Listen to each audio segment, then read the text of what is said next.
बिस्मिल्लाहिर्रहमानिर्रहीम अस्सलाम वालेकुम वरहमतुल्लाहि वबरकातुहू। मैं इमरान खान इल्म अचीवर के PYQ सीरीज में आपका वेलकम करता हूं। तो आज हम लोग एपी के सेकंड पार्ट को डील करेंगे। फर्स्ट पार्ट हम लोगों ने कवर अप कर लिया था। तो चलिए जो रिमेनिंग 5 ईयर्स के क्वेश्चन बचे हैं उसको हम वन बाय वन डील कर लेते हैं। तो फर्स्ट पार्ट में 10 क्वेश्चन हो चुके थे। इसी सीक्वेंस का अगला क्वेश्चन है 11वां number question. The sum of all even numbers from 100 to 200 is, यानी आपको 100 से 200 के बीच में जितने इवन नंबर होते हैं उसके सम को कैलकुलेट करना है। तो जरा समझते हैं बात को। ये रेंज में दे दिया। फर्स्ट पार्ट में हम लोगों ने डिस्कस किया था 2 डिजिट और 3 डिजिट नंबर के रेंज को। तो तरीका यह है कि इवन या ऑड के लिए कॉमन डिफरेंस 2 होता है। तो हमने स्टार्टिंग को कॉमन डिफरेंस से डिवाइड किया, 50 टाइम्स में ये 100 आ जाएगा। तो रिमाइंडर आपका नहीं बचा। अगली बार आइए, इस 200 को कॉमन डिफरेंस यानी 2 से डिवाइड करेंगे, 100 टाइम्स में ये 200 आ जाएगा। लिहाजा रिमाइंडर कहीं नहीं बचा है। मैंने आपको लास्ट टाइम पे सिखाया था नंबर ऑफ टर्म निकालने का तरीका, क्यूसेंट माइनस क्यूसेंट। अगर दोनों रिमाइंडर 0 हो तो लास्ट में +1 कर देंगे। तो n तो बआसानी निकल गया। 100 माइनस 50 दैट इज 50, उसके बाद +1, यानी number of even numbers between 100 to 200 is 51। 51 even number होंगे। चलिए अगर मैं इसको एपी वाले फॉर्मेट पे निकालता तो पहला टर्म क्योंकि इवन है 100 ही और आखिरी है 200। तो यहां से अगर मैं n निकालूंगा तो फॉर्मूला जनरल है an is equal to a1 plus n minus 1 into d. an की जगह an की वैल्यू, a1 की जगह a1 की वैल्यू, n माइनस 1 और d की जगह पे 2। इवन के लिए कॉमन डिफरेंस 2 होता है, ऑड के लिए भी 2 होता है। अब ये 100 पहले इधर जाकर माइनस होकर 100 बनेगा। अब आप देखो ये ब्रैकेट के साथ 2 मल्टीप्लाई में है, 2 इधर आकर डिवाइड होगा, n माइनस 1 की वैल्यू 50 आएगी, यहां से n की वैल्यू 51 आएगी, जिसको मैंने यहां डायरेक्ट निकाल लिया। क्यूसेंट के डिफरेंस रिमाइंडर 0 था तो +1। फर्स्ट पार्ट में इसको डील किया। चलिए आगे चलते हैं। ये तो आपने n निकाला, अब मुझे Sn निकालना है। Sn का फॉर्मूला होता है a1 जिसकी वैल्यू आपको पता है 100 प्लस an या a51 जिसकी वैल्यू पता है 200 into n that is 51 divide by 2, n by 2। जरा देखिए यहीं पे कैलकुलेट कर ले हम। ये 300 हो गया है, 2 से डिवाइड कर दीजिएगा, इस 300 को आएगा 150। तो आपको 15 और 51 को मल्टीप्लाई करके एक 0 लगा देना है। चलिए मैं यहां कैलकुलेट कर लेता हूं कि अगर हम 51 को 15 से मल्टीप्लाई करें, 5, 25, वन टाइम में तो इतना ही हुआ, 5, 6, 7। So the correct answer is 765। Last में इस एक 0 को पुट कर दीजिए। तो 100 से लेकर 200 तक जो इवन नंबर हैं उनका सम आ रहा है 7650, ऑप्शन सी। इसका दूसरा तरीका यह भी हो सकता था कि अगर हमें इवन नंबर का सम निकालना है तो पहले इवन नंबर से लेकर आखिरी इवन नंबर तक का सम निकालिए।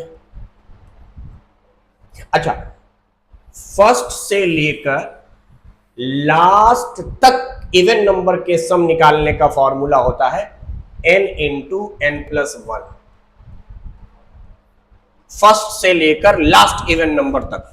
लास्ट वहां इवन नंबर 200 है तो n आएगा इसके लिए 100। 2 से डिवाइड कर देंगे, इवन नंबर को 2 से डिवाइड करके आप इजीली निकाल सकते हैं n की वैल्यू। इस पूरे में से 98 तक के सम को माइनस कर दीजिए। ये तो मैंने स्टार्टिंग से निकाला कि 200 तक है, 2 से लेकर 200 तक सारे सम, उसके बाद 2 से लेकर 98 तक के सम को माइनस कर देंगे तो बच जाएगा रिमेनिंग जो इवन नंबर था उसका सम। तो अब देखो 2 से लेकर 98 के लिए भी यही फॉर्मूला है, n into n plus 1 minus, अच्छा 2 से लेकर 100 तक के लिए जो n आया था उसकी वैल्यू थी 100, तो इसका मतलब ये 100 इंटू 101 हो गया, माइनस 2 से लेकर 98, अब 98 को 2 से डिवाइड करेंगे तो आएगा 49, तो इसके लिए n की वैल्यू आई 49, 49 इंटू 50, या तो आप सीधा सीधी मल्टीप्लाई करके सब्ट्रैक्ट कर लीजिए, या चूंकि यहां 100 है यहां 50 है, चलो 50 कॉमन ले लिया, 50 यहां कॉमन लेंगे तो यहां बचेगा 2 और साथ में 101, मल्टीप्लाई करके मैं डायरेक्ट लिख रहा हूं 202, यहां 50 निकाल लोगे आएगा 49। इनको अगर हम देखेंगे तो 51, ये डिफरेंस आ रहा है 50, ये हो गया 153, इनका डिफरेंस अब मल्टीप्लाई करके निकालिए, 5 इंटू 3 डेट इज 15, 15 पचे 75 और 1 76 और लास्ट में ये 0, तो यहां से भी आंसर यही आ रहा है। तो आपके पास दो तरीका है, या तो आपको शुरू से लेकर एन टर्म तक का सम का डायरेक्ट फॉर्मूला है इवन के लिए, ये सम का फॉर्मूला है इवन के लिए, इस लॉजिक से भी बना सकते थे, नहीं तो जनरल अप्रोच, तो मैं जनरल अप्रोच को प्रीफर करूंगा, n की वैल्यू 51 बोलूंगा और सीधे निकाल लूंगा। इस अप्रोच से n निकाल भी सकते हैं, वरना डायरेक्ट क्यूसेंट वाला लॉजिक है तो वहां से निकालिए। चलिए अब हम बढ़ते हैं दूसरे क्वेश्चन की तरफ। How many terms of the arithmetic series, और ये सीरीज दिया हुआ है प्लस करके, ये फर्स्ट टर्म है, ये सेकंड टर्म है, ये थर्ड टर्म है, must be taken in order to obtain a sum minus 121/2। तो देखो इसको हम लोग बोल रहे हैं A1, इसे बोल रहे हैं A2। सम निकालने के लिए सबसे पहला काम है कि आप कॉमन डिफरेंस निकालेंगे। कॉमन डिफरेंस आ रहा है हमारा second term that is 2/3 minus first term that is 5/6। LCM ले लीजिए भाई, 3 और 6 का एलसीएम आ गया 6, 3 2 जा 6, 2 2 जा 4 माइनस 5, दिस बिकम माइनस 1/6। तो इस एपी का कॉमन डिफरेंस आपको पता है। अब देखो एसएन का फॉर्मूला होता है, एसएन का फॉर्मूला होता है twice of A1 plus n minus 1 into common difference into n/2। क्या यही एसएन की वैल्यू दिया हुआ है, दैट इज 121 डिवाइड बाई 2। इस A1 को ट्वाइस कर दीजिए, अगर 2 से मल्टीप्लाई करेंगे तो ये हो जाएगा 2 और 6 कैंसिल आउट होकर 5/3।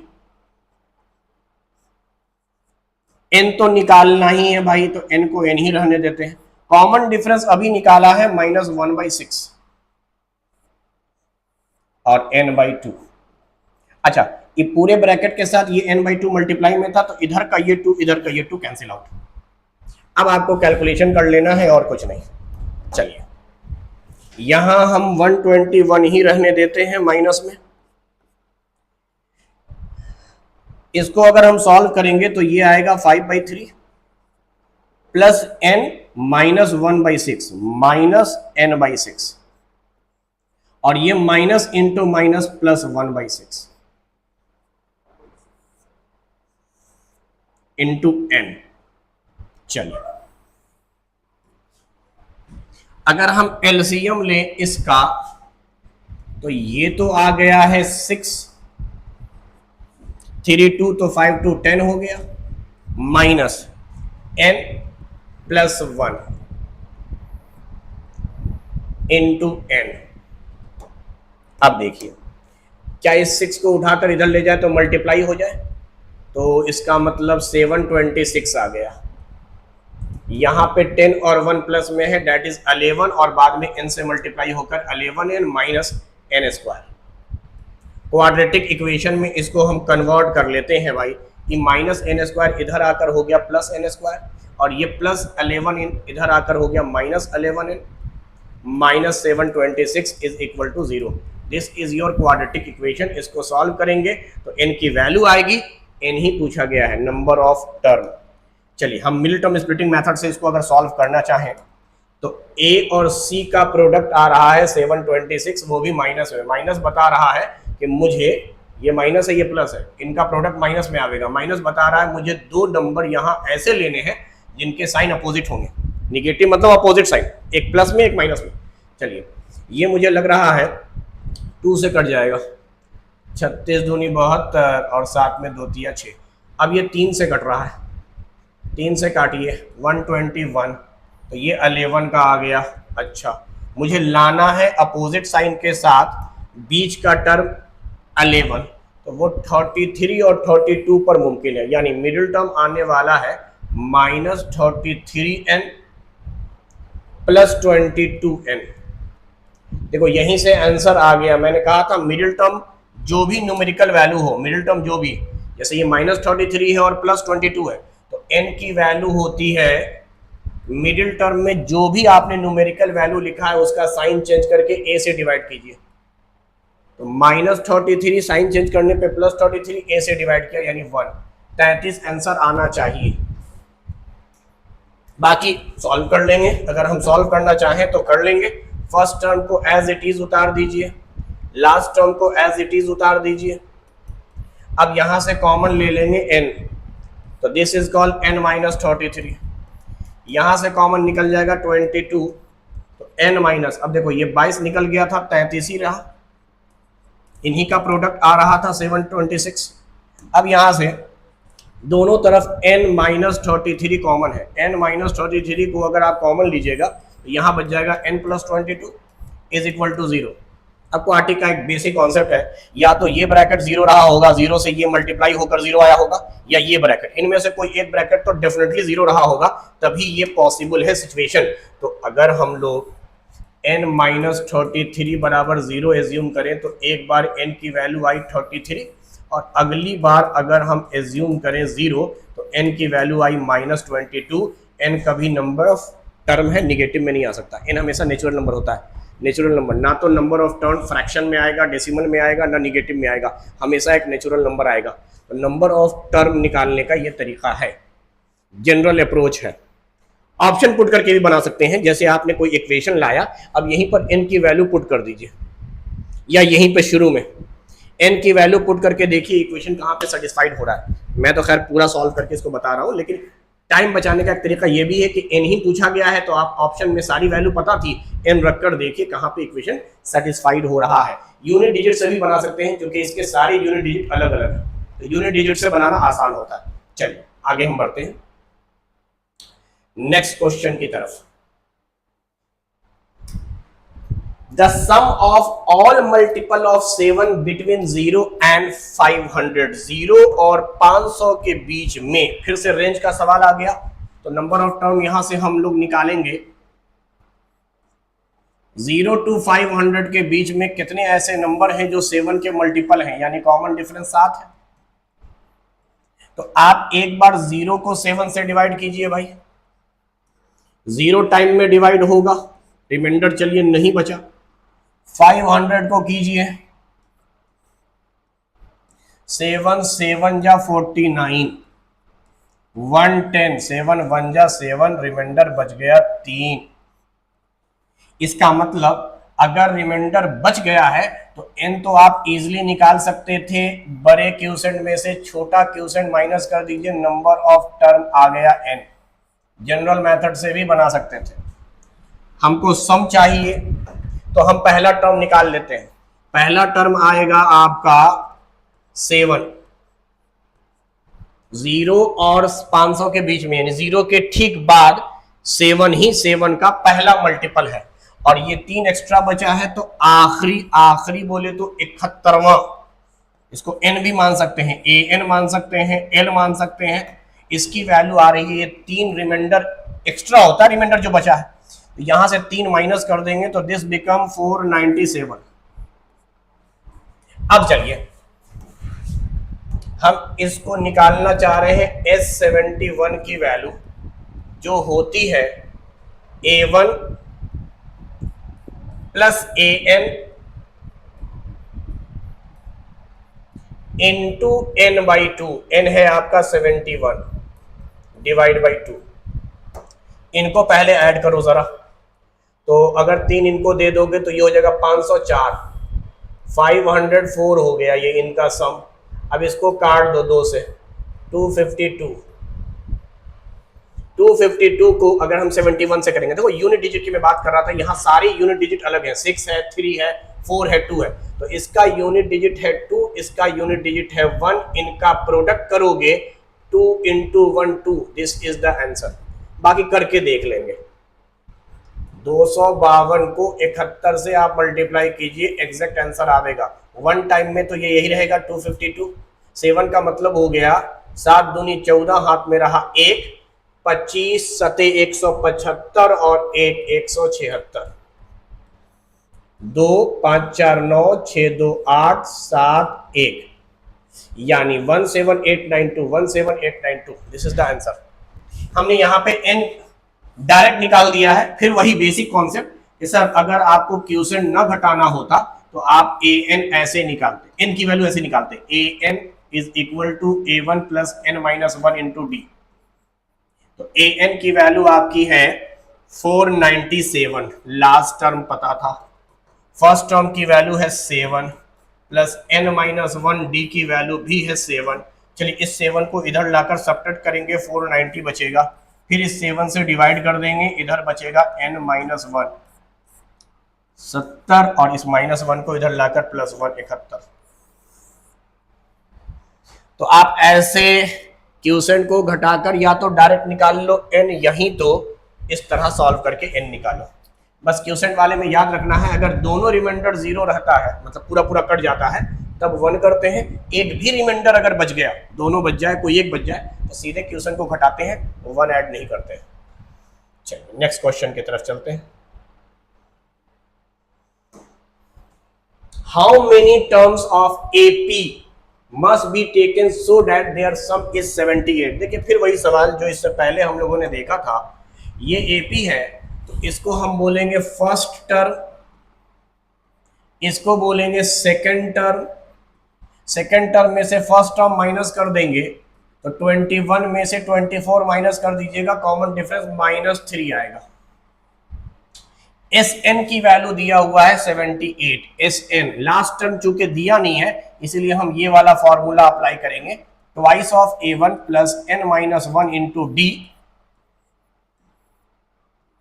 इंटू n बाई 2, ये सम होता है। देखो सारी चीजें दी हुई हैं सिवाय n के, तो Sn की जगह पर हम रखेंगे Sn की वैल्यू जो कि है 78। ट्वाइस ऑफ A1 का मतलब हो गया 24 को 2 से मल्टीप्लाई करो, that is 48। n minus 1 D की जगह पर हम रखेंगे -3 वैल्यू, और साथ में यहां रखेंगे n बाई 2।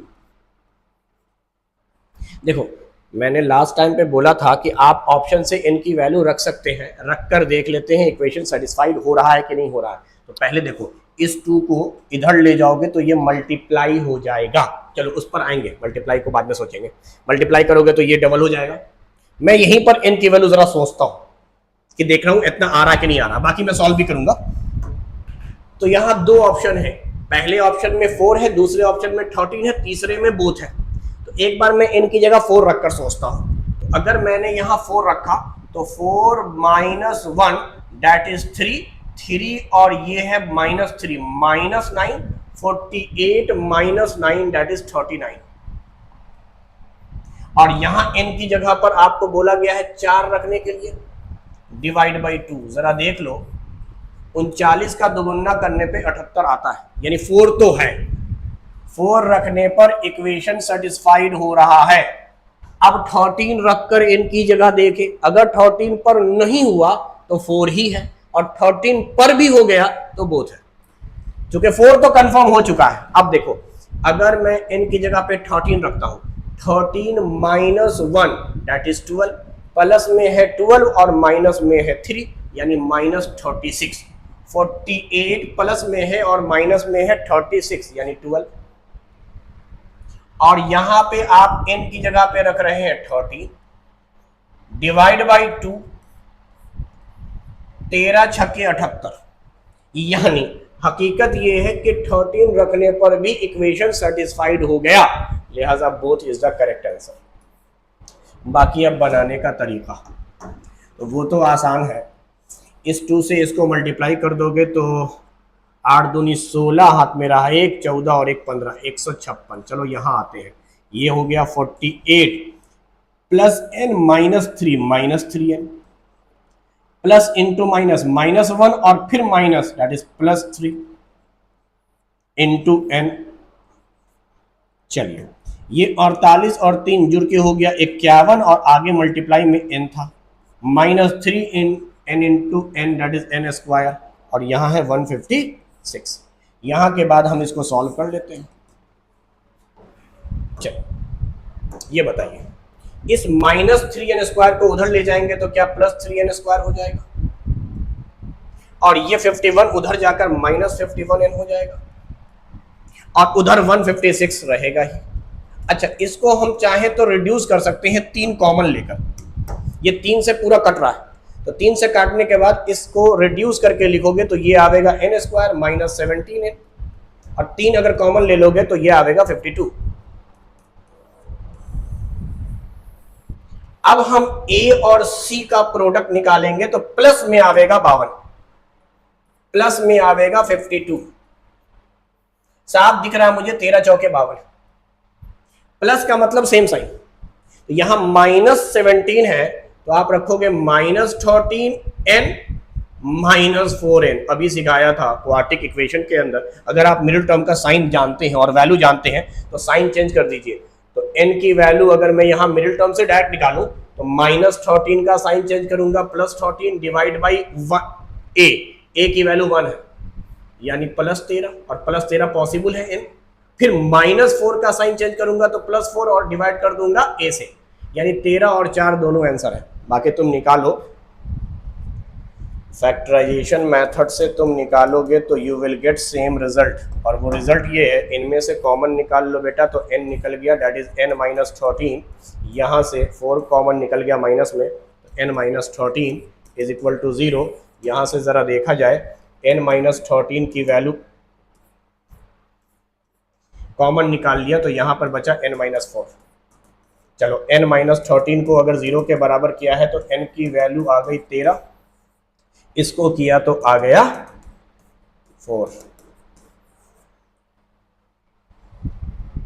तो ये था पूरा सॉल्यूशन। मैंने शुरू में यहीं पर आंसर निकाल दिया था 4 और 13। तो अप्रोच आप कैसा भी कर सकते हैं, या फिर अगर प्रोसीड कर गए हैं तो अगर आपको मिडिल टर्म स्प्लिट करने आता है तो आप मिडिल टर्म के न्यूमेरिकल वैल्यू का साइन चेंज करके a से डिवाइड कर दीजिए। ये कहते हैं कोएफिशिएंट ऑफ x स्क्वायर को, जो क्वाड्रेटिक इक्वेशन में हाईएस्ट डिग्री वाला टर्म है पावर 2 वाला, उसके साथ जो मल्टीप्लाई में है वो a कहलाता है। तो चलिए अब हम आते हैं नेक्स्ट क्वेश्चन की तरफ।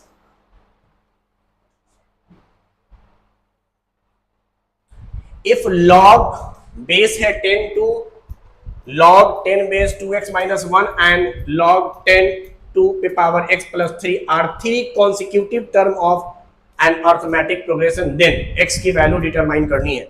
बहुत ही अच्छा सवाल है, 10th क्लास के हिसाब से इस क्वेश्चन को मैं बहुत ही टफ क्वेश्चन की कैटेगरी में रखूंगा। और थोड़ा पहले समझते हैं, लॉगरिथम आपके कोर्स में नहीं है बट ये 2016 में पूछ दिया गया सवाल है और लगातार टर्म है, इसका मतलब ये a1 की वैल्यू है, ये a2 है, ये a3 है। चलिए उस पर हम आएंगे, पहले आपको मैं बताऊं लॉग के अंदर 3-4 फॉर्मूला आप ज़हन में रखें। पहला फॉर्मूला, लॉग a के ऊपर अगर पावर n है तो इसका फॉर्मूला होता है n log a, यानी पावर आगे जाके मल्टीप्लाई हो जाता है।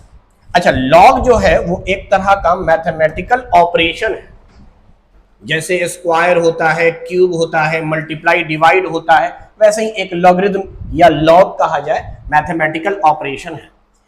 अब पावर के बजाय अगर दो नंबर मल्टीप्लाई के फॉर्मेट में लिखे हो लाइक a इंटू बी, तो इसका फॉर्मूला आएगा log a plus log b, यानी सेपरेट हो जाएंगे दोनों। a इंटू बी लॉग अलग अलग करने पे इंडिविजुअल लॉग प्लस साइन के साथ अलग होंगे, log a plus log b। और तीसरा फॉर्मूला है, यही अगर दो टर्म डिवाइड में हो, a बाई b, अच्छा इसको ऐसे भी सोच सकते थे, a ये है डिवाइड का साइन, ये है b, एक ही चीज थी। तो a बाई बी हो या a डिवाइड b हो, इसका फॉर्मूला कन्वर्ट हो जाएगा log a minus log b। जो डिनोमिनेटर में है वो माइनस के साथ सेपरेट होंगे, मल्टीप्लाई में ऐड होगा, डिवाइड में सब्ट्रैक्ट होगा। अच्छा, तीसरी बात मैं एक और कर लेता हूं इसी में, ये log है, यहां नीचे जो होता है उसको बेस कहते हैं, ये बेस है a, और यहां मान लीजिए b की वैल्यू हम निकालना चाह रहे हैं, तो इसको हम लोग इस तरह लिखते हैं, log 10 बेस b, न्यूमरेटर में b रहेगा, divide by log 10 base a, यानी जो यहां a है उसको डिनोमिनेटर में और जो यहां b है उसको न्यूमरेटर में, दोनों का बेस सेम रखेंगे। अच्छा, सारे फॉर्मूले में बेस सेम होना चाहिए। ये बेस 10 हम, अच्छा log जो पढ़ा जाता है वो 10 बेस पर ही बेसिकली पढ़ा जाता है, तो मिनिमम इतना फॉर्मूला आप जहन में रखें। अब आते हैं हम क्वेश्चन की तरफ। इसको हम मानते हैं a, समझाने के लिए ये है a1 जिसको मैंने a कहा, इस पूरे को मैं कहूंगा b, और थर्ड टर्म को मैं कह रहा हूं c। हालांकि a1 a2 a3 भी कह सकते हैं, मैंने अभी इनको अलग अलग लेटर से रिप्रेजेंट किया, a1 को a बोला है, a2 को b बोला है, a3 को c बोला है। तो समझो यहां दिखला रहा हूं, कॉमन डिफरेंस क्या लगातार टर्म का डिफरेंस है, तो वो लगातार टर्म होगा b माइनस a, या वही होगा c minus a, sorry c minus b, c minus b।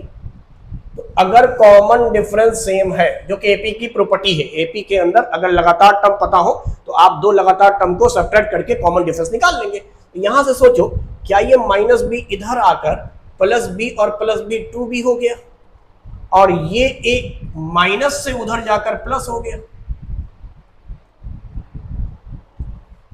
इसी फॉर्मेट का हम इस्तेमाल करेंगे, बाद में बताएंगे ऐसा हमने क्यों कन्वर्ट किया। अब देखो 2 के सामने 2, b आपका सेकेंड टर्म की वैल्यू थी, जो लिखा हुआ है log, अच्छी बात है बेस 10 दिया है, 10 बेस हम नहीं लिख रहे हैं, ये मान के चलो कि 10 बेस है, नहीं लिखा है तो 10 बेस है। 2 पे पावर x माइनस 1, ये हो गया 2b is equal to, a की जगह पर हम लिख रहे हैं log 10 बेस तो है ही और वैल्यू है सिर्फ 2, फिर प्लस, आगे देखिए c की जगह पर हम लोग लिख सकते हैं log 10 बेस 2 पे पावर x प्लस 3, तो हमने लिखा 2b is equal to a plus C. अब देखिए आगे जो भी नंबर रहता है लॉग के, उसको हम पावर में कन्वर्ट कर सकते हैं। अगर मैं इसका रिवर्स पढ़ूं तो पावर वाली चीज आगे आके मल्टीप्लाई, तो मल्टीप्लाई वाली चीज पावर बन जाएगी। यहां लॉग के आगे ये 2 है जो आगे जाके मल्टीप्लाई बन जाएगा, लिहाजा log 2x माइनस 1 पे जरूर पावर 2 रहा होगा, इसलिए ये आगे आके मल्टीप्लाई हुआ।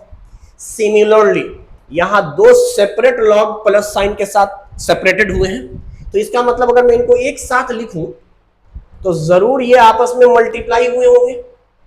2 इंटू 2x प्लस 3,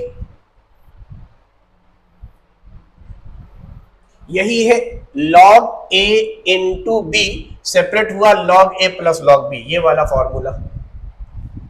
ये क्यों कर रहे हैं अब आइए समझिए। हमने कहा कि लॉग एक मैथमेटिकल ऑपरेशन है, तो हम दोनों तरफ लॉग अगर लगा हुआ है, जैसे यहां पूरा एक टर्म है, ये पूरा एक टर्म है, दोनों तरफ लॉग लगा है, लॉग को हम हटा सकते हैं। जैसे दोनों तरफ स्क्वायरिंग हो तो स्क्वायरिंग कैंसिल होगा, क्यूब है क्यूब कैंसिल होगा, उसी तरीके से लॉग अगर दोनों साइड में है और आपस में बराबर है, इक्वेशन की शक्ल दिया हुआ है, लॉग के साथ ये जो टर्म है, लॉग के साथ जो ये टर्म है, एक्चुअली टर्म आपस में बराबर आया होगा। तो लॉग को हटाने के लिए ये काम हमने किया, वरना लॉग सब सेपरेट सेपरेट था, इसीलिए पहले हम इस फॉर्मेट पर आए। तो यहां जो आगे मल्टीप्लाई में था उसको पावर में ले गए और इनको हमने एक साथ लिखा। तो अब हमारा एक्सप्रेशन आ रहा है 2x माइनस 1 का whole square is equal to 2 into 2x plus 3। अब आइए क्यों ना हम एज्यूम कर ले इसको 2 पे पावर x की वैल्यू को समझने के लिए मैं यहां दिखला दे रहा हूं। लेट 2 पे पावर x की वैल्यू को हमने अपने मन से एक नाम दे दिया y, तो ये है y माइनस 1 का होल स्क्वायर, और ये वैल्यू आ रहा है 2 इंटू 2 पे पावर x को आपने y बोला है, यानी क्वाड्रेटिक इक्वेशन की शक्ल बन रहा है। a माइनस बी का whole square that is a square minus 2ab plus b square, और यहां मल्टीप्लाई कीजिएगा तो ये हो जाएगा 2y प्लस 6। अब जरा देखिए, क्या हम इसको क्वाड्रेटिक इक्वेशन में पढ़ें तो ये आ गया y स्क्वायर प्लस 2 इधर आकर माइनस 2, और पहले से था minus 2 that is minus 4y। अच्छा, प्लस 6 इधर आकर minus 6 plus 1 that is minus 5। ये जो क्वाड्रेटिक बना है, अब इसको सॉल्व कर लें। इसको सॉल्व करने का तरीका बता रहा हूं मैं, क्या करेंगे आप। इसको सॉल्व करने का मैं फैक्टराइजेशन मेथड लगाता हूं। a और c का प्रोडक्ट आ रहा है माइनस में 5 का फैक्टर, जाहिर सी बात है प्राइम नंबर है तो 5 और 1 आएगा, और सही बात है माइनस का मतलब अपोजिट साइन, तो यहां 5 होंगे माइनस में और 1 होगा प्लस में। हालांकि मैं यहीं से y की वैल्यू निकाल लूंगा, साइन चेंज करके a से डिवाइड करूंगा, प्लस 5/1 5 और माइनस 1/1 यानी माइनस 1।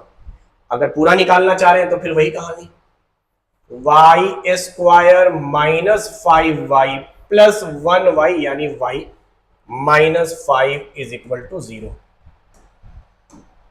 पूरा सॉल्व कर लेता हूं, जब इतना स्टेप बाय स्टेप बनाया तो इसको भी सॉल्व करता हूं। यहां से कॉमन निकालिएगा y, तो ये आ जाएगा y माइनस 5। अच्छा, यहां पर अगर प्लस 1 कॉमन निकालते हैं तो y minus 5 is equal to 0। तो यहां से y माइनस 5 कॉमन निकालोगे, y plus 1 is equal to 0। चलो एक एक करके तुम निकालोगे तो एक बार y की वैल्यू आई है प्लस में 5 और दूसरी बार आई होगी माइनस में 1। हमारा मकसद x की वैल्यू निकालना है, न के y की वैल्यू। तो अब जो y आपने निकाला था वो दर हकीकत 2 पे पावर x था, तो 2 पे पावर x की वैल्यू है 5 या 2 पे पावर x की वैल्यू है माइनस 1। अब सुनिए, लॉग मैथमेटिकल ऑपरेशन मैंने कहा, तो उसका इस्तेमाल कब करेंगे, कहां करेंगे, ये तो क्वेश्चन में दिया हुआ था, फॉर्मूला पता था, इसीलिए हम लेकर आए। लॉग का इस्तेमाल करते हैं अगर कोई वेरिएबल पावर में हो तो हम इस पावर को डिटरमाइन कर सकें, वो लॉग के मदद से हम कर सकते हैं। अब देखो कैसे करेंगे वो समझते हैं। लॉग का मेन काम यही है कि अगर पावर यानी एक्सपोनेंट आपका वेरिएबल में हो तो उस एक्सपोनेंट की वैल्यू कैसे डिटरमाइन करेंगे। तो एक तो बड़ा आसान सा कॉन्सेप्ट है, अगर दोनों तरफ का बेस सेम रहता तब कोई दिक्कत नहीं था सर, दोनों का पावर सेम हो जाएगा, लेकिन यहां बेस अलग अलग है। मजेदार चीज तो यही है कि बेस अगर अलग अलग हो, यहां 2 है और यहां 5 है, तो कैसे पावर निकालेंगे। तो कहते हैं लॉग दोनों तरफ ले लिया जाएगा, ये दोनों आपस में बराबर है तो लॉग के साथ भी इनकी वैल्यू बराबर आएगी। दोनों तरफ लॉग ले लिया जाएगा। इस लॉग के लेने से फायदा ये हुआ कि अब देखो लॉग ए इसके ऊपर पावर है, यही पावर आगे आके हो जाता है मल्टीप्लाई। जो पहला फॉर्मूला मैंने पढ़ाया था और यहां पे है log 5। इट मींस x की वैल्यू अगर हमें निकालनी है, अगर मुझे x की वैल्यू निकालनी है तो x को मैं यहीं पे रखूंगा। क्या ये log 2 जो इधर था इज इक्वल टू के उधर जाकर डिवाइड हो जाएगा?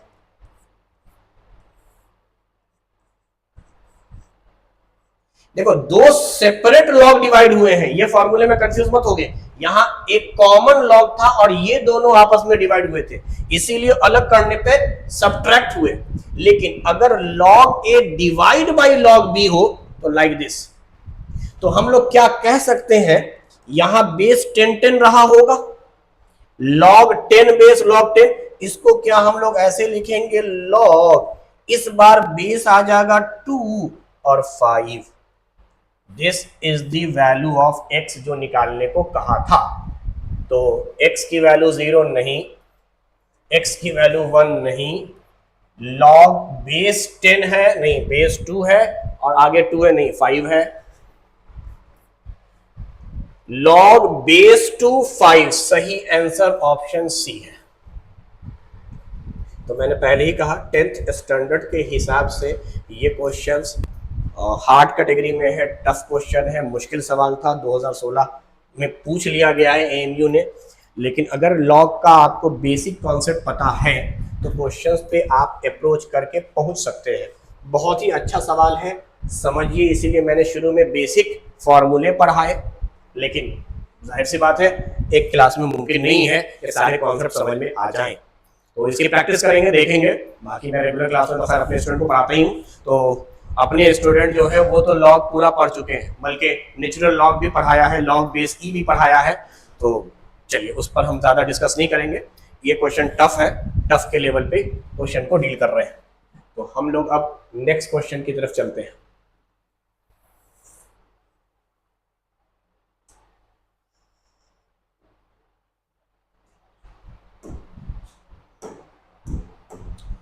Consider the following statement. If A, B, C, D, E are in an arithmetic progression, then statement first. यानी आपका देखिए ये 5 टर्म दिया हुआ है, A मतलब A1 है, B मतलब A2 है, C मतलब A3 है, D मतलब A4 है और E मतलब A5 है। यानी 5 टर्म दिए हुए हैं अर्थमेटिक प्रोग्रेशन के, मतलब इस तरह से दिए हुए हैं, इनका कॉमन डिफरेंस सेम होगा। अब कह रहा है इसी A1 को x से डिवाइड, A2 यानी B को x से, यानी सारे टर्म को x से डिवाइड कर दिया है और कहा कि डिवाइड करने के बाद भी ये अर्थमेटिक प्रोग्रेशन ही बना है। जाहिर सी बात है डिनोमिनेटर आपका 0 नहीं होना चाहिए, 0 से आप डिवाइड नहीं करेंगे क्योंकि 0 से डिवाइड नहीं हो पाएगा, या डिवाइड नहीं आप कर सकते हैं, इनफाइनाइट सॉल्यूशन आता है या कैन नॉट डिटरमिन कहा जाए। तो डिनोमिनेटर तो आपका 0 नहीं होना चाहिए। तो वही बात कहा, डिनोमिनेटर 0 नहीं है और इनको डिवाइड करने पर भी AP बनेगा। तो पहले स्टेटमेंट को देखो, मैं कहता हूं जब भी इस तरह का सवाल हो अपने मन से कोई वैल्यू मान लो और इस तरह से मानो ABCDE एक AP बने, क्योंकि कह रहा है कि अगर ABCDE AP है तो क्यों ना हम ऐसा मान ले A की वैल्यू है 5, B की वैल्यू है 10, C की वैल्यू है 15, D की वैल्यू है 20 और E की वैल्यू है 25। यही ABCD है और इस वक्त कॉमन डिफरेंस 5 है। मैं x से डिवाइड कर रहा हूं, चलो किसी और नंबर से डिवाइड करूंगा तो पॉइंट में आएगा, फिर कॉमन डिफरेंस निकालने में दिक्कत होगी। मैं 5 से डिवाइड करता हूं, किसी भी नंबर से कर सकता हूं ना। तो मैंने अगर 5 से डिवाइड किया तो ये बन गया 1, 5 से डिवाइड किया तो बन गया 2, 5 से डिवाइड किया तो बन गया ये 3, 4, 5। सही बात है, ये भी AP है। हमें तो यही चेक करना था कि अगर हम लोग किसी फिक्स नंबर x से गिवन AP के हर टर्म को डिवाइड करें तो डिवाइड करने के बाद जो नया नंबर आवेगा, जिस सीक्वेंस में आवेगा, क्या ये AP कहलाएंगे? तो स्टेटमेंट फर्स्ट सही है भाई, स्टेटमेंट फर्स्ट सही है। चलो कुछ रैंडमली और ले लेते हैं। मिसाल के तौर पे पहला नंबर है 18, दूसरा नंबर है 20, तीसरा है 22, 24, ऐसे ही ले लेते हैं 26। ABCDE मैं जानबूझकर इसको 2 से काटने पे पूरा कटेगा, 2 से काट रहा हूं तो यहां आ रहा है 9, यहां आ रहा है 10, यहां आ रहा है 11, यहां आ रहा है 12, यहां आ रहा है 13। 4 से काटता हूं, जरूरी नहीं है कि आप फिक्स नंबर से काटें, ये AP है। अगर मैं 4 से काटता हूं तो देखो ये पॉइंट में आएगा, 4 चौके 16, 2 20, 4 पंचे 20। 4 से काटेंगे 4 पंचे 20, 4 से काटेंगे 4 पंचे 20, 2 20, फिर 4 पंचे 20। 24 को काटेंगे 6 चौके 24, इसको काटेंगे 6 चौके 24, 2 बच गया 20, 4 पंचे 20। यानी ये भी एपी है, यहाँ कॉमन डिफरेंस 0.5 है, 4.5 5 बना 5, 5.5 बना 6। यानी ये स्टेटमेंट हर हालत में सेम है। अगर कोई एपी होता है और सेम नंबर से हर टर्म को डिवाइड करते हैं तो डिवाइड के बाद एक नया एपी आता है। और सही बात तो ये है कि कॉमन डिफरेंस भी डिवाइड होता है। अगर आपने हर टर्म को जिस नंबर से डिवाइड किया है, कॉमन डिफरेंस भी उसी नंबर से डिवाइड हो गया है। अगर आपने सबको 2 से डिवाइड किया है तो कॉमन डिफरेंस भी 2 से डिवाइड होकर 1 आ गया है। अगर आपने सबको 4 से किया तो ये 2 4 से डिवाइड होकर हाफ हो जाएगा, हाफ को ही आप 0.5 कहेंगे। तो एक्चुअली एपी रहता है, इसका एपी मैं मिसाल के तौर पे दे रहा हूं। अगर इसका कॉमन डिफरेंस p था तो इस स्टेटमेंट में लिखना चाहिए था कि जो नया एपी आया है x से डिवाइड होने पर उसका कॉमन डिफरेंस दिए हुए एपी के कॉमन डिफरेंस में x के डिवाइड करने पे आएगा। एकदम सेम बात है। अगर आप हर टर्म को x से डिवाइड कर रहे हैं तो कॉमन डिफरेंस भी x से डिवाइड होगा और नया एपी बन जाएगा। अब आते हैं स्टेटमेंट 2 की तरफ। There exist b1 c1 d1 such that a b1 c1 d1 e। अच्छा, इसी एपी में b c d को रिप्लेस किया है, b c d को रिप्लेस किया है, a को रहने दिया है और e को रहने दिया है। a और e सेम है, b1 c1 d1। अच्छा, अर्थमेटिक प्रोग्रेशन होंगे जहां b b1 के बराबर नहीं है। ये स्टेटमेंट साफ गलत लग रहा भाई। अगर 10 के अलावा आप कोई और वैल्यू रखोगे, मान लो यही एपी हमने शुरू में माना था, तो a की वैल्यू है 5 और e की वैल्यू है 25, b की वैल्यू होती है 10, और आप कह रहे हो 10 की जगह पे हम कुछ और रखेंगे और वो बराबर नहीं होना चाहिए, 10 ही नहीं होना चाहिए। तो आप या तो 9 रखोगे या 8 रखोगे। चलो मान लो 9 रख देता हूँ या 11 रखोगे, कुछ भी रख सकता हूँ। इस 9 11 में से कोई और रखूंगा, 10 तो नहीं रखूंगा। आगे चलिए, ये है c आपका, c को c1 के बराबर नहीं करना है, यानी ये c है 20, तो ये वाली वैल्यू c1 20 नहीं होनी चाहिए, ये 20 है, नहीं सॉरी मैं गलत बना, ये c है ना, c 15 है, d की वैल्यू 20 है, c है 15, तो यानी 15 नहीं रखेंगे। तो यहां पर आप या तो एक कम रखेंगे 14 या एक ज्यादा रखेंगे 16। सिमिलरली d की वैल्यू है 20, d1 20 के अलावा रखना है, ये है आपका BCD, और ये जो वैल्यू आ रहा है दिस इज B1 C1, अपने मन से यहां रखिए आप, या तो 19 या तो 21, दिस इज D1।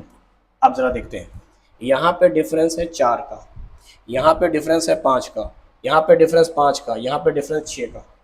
अगला देखते हैं, ये डिफरेंस था आपका 6 का, या कोई भी डिफरेंस देख सकते हैं, या तो यहां पर देखो डिफरेंस 4 है, यहां पे डिफरेंस 6 है, इनका आपस में डिफरेंस देखोगे तो 9 5 14 और 9 7 16।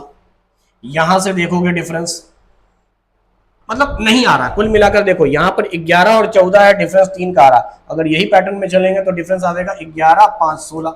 तो भाई 4 5 4 7 4 3 6 5 6 7 6 अलग अलग आ गया। कोई भी आप फॉर्मेट फॉलो करो, कॉमन डिफरेंस सेम नहीं आ रहा है, ये एपी हो ही नहीं सकता, गलत बात है। तो सिंपल लॉजिक की बात थी शुरू में ही, ये तो सिर्फ वैल्यू लेकर सोचा कि अगर आप b की जगह b1, c की जगह c1, d की जगह d1 रख रहे हैं और पहला और आखिरी टर्म में चेंजेस नहीं कर रहे हैं, या तो सब में चेंजेस कीजिए तो एपी आएगा, नहीं तो किसी बीच के टर्म में या पहले में, सब में नहीं, किसी एक में, दो में, तो एपी नहीं होगा भाई। क्लियर बात। First is true, second is false, option A is correct one. Option A सही है, बाकी सारे स्टेटमेंट गलत। 1 तो फॉल्स हो ही नहीं सकता, 2 भी ट्रू नहीं हो सकता, दोनों फॉल्स नहीं हो सकते, दोनों ट्रू नहीं हो सकते। चलिए नेक्स्ट क्वेश्चन की तरफ चलते हैं। The sum of first 51 term of AP whose second and third term are respectively 14 and 18। तो चलिए, ये तो एनसीईआरटी का सीधा सीधी क्वेश्चन उठा के दे दिया गया है। सेकंड टर्म की वैल्यू 14 दी हुई है, थर्ड टर्म की वैल्यू 18 दी हुई है। जाहिर सी बात है कॉमन डिफरेंस 4 का है, तो फर्स्ट टर्म इसका जरूर 10 रहा होगा। फर्स्ट टर्म 10 रहा होगा, 10 4 4 का इंक्रीजमेंट चल रहा है, सम ऑफ फर्स्ट 51 टर्म चाहिए। तो या तो आप A1 और N के मदद A1 और D के मदद से AN निकालिए, A51, और फर्स्ट और लास्ट इंटू N/2 कीजिए, या ट्वाइस ऑफ A1 वाला फॉर्मूला लगाते हैं, twice of A1 plus N-1 into D N/2। ये फॉर्मूला तब लगाते हैं जब आपको लास्ट टर्म नहीं पता होता है। निकाल सकते हैं, मगर बिना निकाले अगर बनाना है तो इस फॉर्मूले का इस्तेमाल करना है। ट्वाइस ऑफ A1 का मतलब हुआ 10 का दुगुना 20, और यहां पर N है आपका 50, तो 50 में 51 में से एक गया 50, और D की वैल्यू है 4, D की वैल्यू है 4, N की वैल्यू 51। तो अब देखिए ये हो गया आपका 200, 220, 220 को 2 से डिवाइड करेंगे 110, 110 को 51 से, 51 को 11 से गुना कर दीजिए, यहाँ 51 दोनों का सम बीच में, और लास्ट में वो 0, 5610। ऑप्शन सी आसान सवाल है, इसमें कुछ है ही नहीं।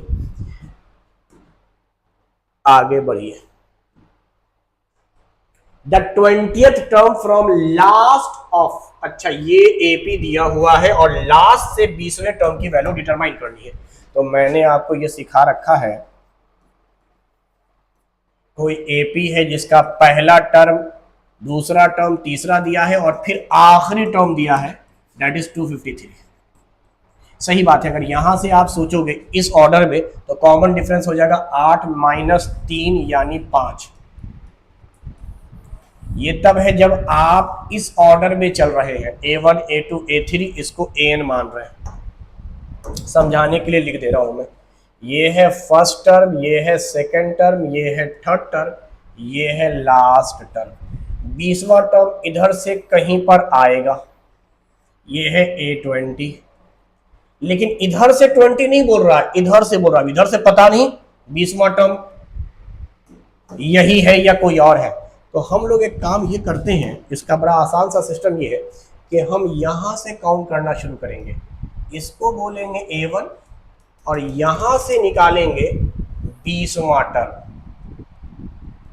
20वां टर्म, और ये पता नहीं कौन सा टर्म है, ये है लास्ट टर्म। इसको आप कह सकते हो लास्ट -1, इसको कह सकते हो लास्ट -2।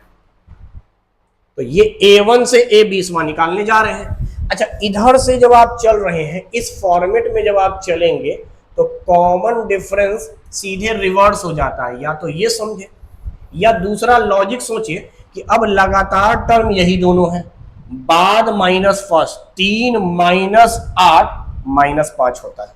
तो आपको जब कॉमन डिफरेंस पता हो और पहले टर्म की वैल्यू पता हो तो आप निकाल सकते हैं 20वां term, 20th term from last. सिर्फ लिख दिया, वैसे तो A20 हम निकाल रहे हैं, A20 निकाल रहे हैं, लास्ट को फर्स्ट मानकर। A1 प्लस 19D, A1 की वैल्यू है 253 प्लस 19D की वैल्यू है -5। This is 253 plus into minus minus 19 × 5 = 95, 158 आया। 158 is your answer, option A. तो जब भी लास्ट से बोलिए आप सिंपल सी बात समझिए, लास्ट को फर्स्ट मान लेंगे और उसके बाद निकाल देंगे। AN = A1 + N-1D वाले फॉर्मूले पे कॉमन डिफरेंस बस रिवर्स हो जाएगा। अगर पहले कॉमन डिफरेंस +5 है तो अब -5 होगा, पहले अगर -5 होता तो फिर +5 होता। रिवर्स करने पे कॉमन डिफरेंस का साइन चेंज होता है और कुछ नहीं। तो चलिए नेक्स्ट क्वेश्चन की तरफ चलते हैं।